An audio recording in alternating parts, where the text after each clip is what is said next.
guys, kumusta na po kayo? Welcome back po ulit sa Luto Pinoy sa Amerika, and for today's video po, tayo po ay magluluto ng tinolang manok sa upo. Baka hindi nyo pa po ito nasusubukan, ito gawa po tayo at ituturo ko po sa inyo. Pasensya na po kayo, medyo matagal po akong hindi nakagawa ng video kasi nabisi po sa bakasyon sa Monterey, tapos nagpunta pa po kami ng Redondo Beach. Meron po akong video dyan, yung sa Monterey, napakaganda po, panoorin nyo. Okay, umpisa na po natin ang pagluluto ng ating tinolang manok sa upo. Pero bago po yun, ito po yung mga ingredients. Paki-screenshot nyo na lang po. Salamat po.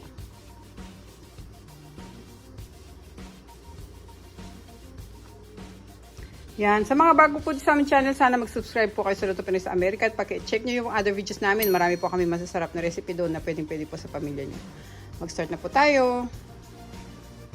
Buksan muna po natin yung stove para painitin natin itong ating pot. Napakadali lang po lutuin ito at instead na sayote or papaya po yung gagamitin nyo, upo, masarap din po siya. At maglalagay din po tayo ng lemongrass para po pantanggal ng lansa. So, hintayin po natin siya uminit at ilagay na po natin yung mantika. Lagay tayo ng mantika. Ngayon mainit na po yung mantika, unahin po natin ilagay yung luya para lumabas na kaagad yung aroma niya.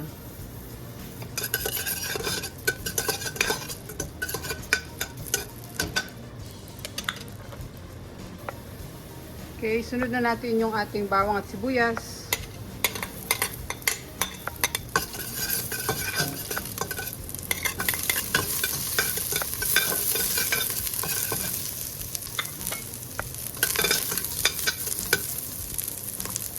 Isa na natin yung manok.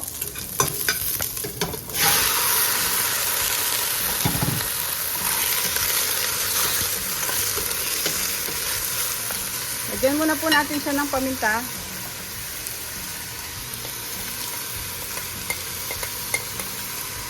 Saka yung patis.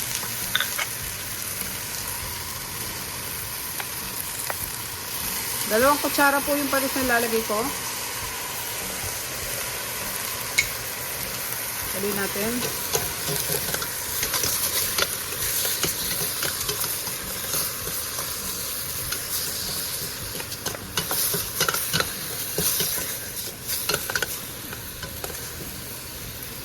Yan, lagay po natin yung takip para maluto muna yung ating manok.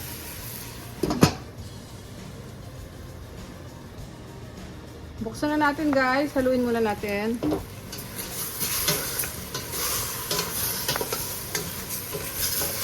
Nawala na yung pagka-pinkish ng manok natin. Pwede na tayo magbuhos ng tubig.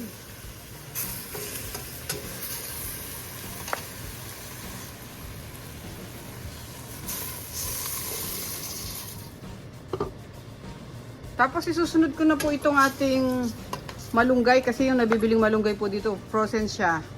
Kasi kung hindi natin siya kaagad isasama, maglalasang kahoy itong ating sabaw. So, ilagay na natin siya para maluto na rin kaagad. Ayun lang natin. Tapos pakukuluan muna po natin to hanggang sa tuluyang maluto po yung manok natin. Mawala yung dugo.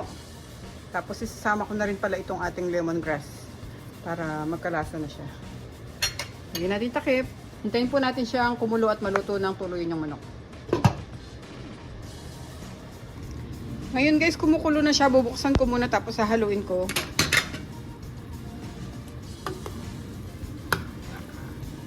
Ngayon pa lang siya kumukulo pero babalik pa natin yung takip kasi hindi pa luto yung manok. Ayan o, may mga dugo pa siya. So, babalik ko ulit yung takip pero hinaan ko lang yung apoy.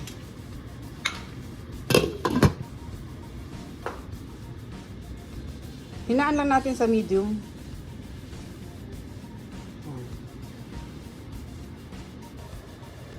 Okay guys, ito. Kanina pa natin siya pinapakuluan, medyo matagal-tagal na rin kaya luto na yung manok natin. At tinahalo-halo ko lang siya kanina. Yan. So ngayon, tikman natin kung kailangan natin maglagay ng asin bago natin ilagay yung ating upo. Tikman muna natin yung sabaw.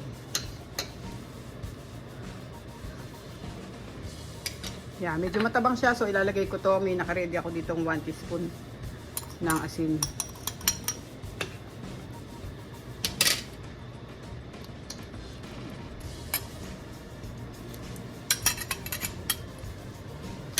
Ay, susunod na natin yung ating upo. Kasi yung upo natin medyo madali lang naman pakuluan to. Kaya kahit hindi natin siya kaagad nilagay kanina, mas maganda yung manok natin, lutong-luto siya. So, pakukuluan ulit natin, lagay natin yung takip. Para lumambot ng konti yung ating upo. Okay, buksan na po natin ulit yung ating niluluto. Yan, sarap na niya, no?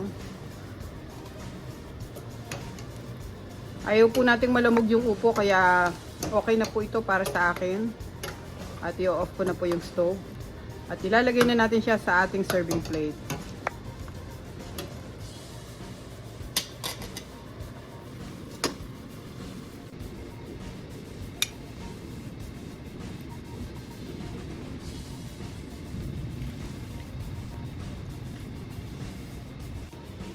Okay guys, ito na po yung ating recipe for today, ang ating tinolang manok sa upo. Subukan nyo po ito guys, napakasarap po nito. Maraming salamat po ulit sa panonood sa Luto Pinoy sa Amerika at magkita-kita po tayo sa susunod na video. At pakicheck nyo po yung other videos namin. Sa mga hindi pa po nakasubscribe, sana po mag-subscribe po kayo. At ingat po tayong lahat guys. God bless po. Salamat po ulit sa panonood.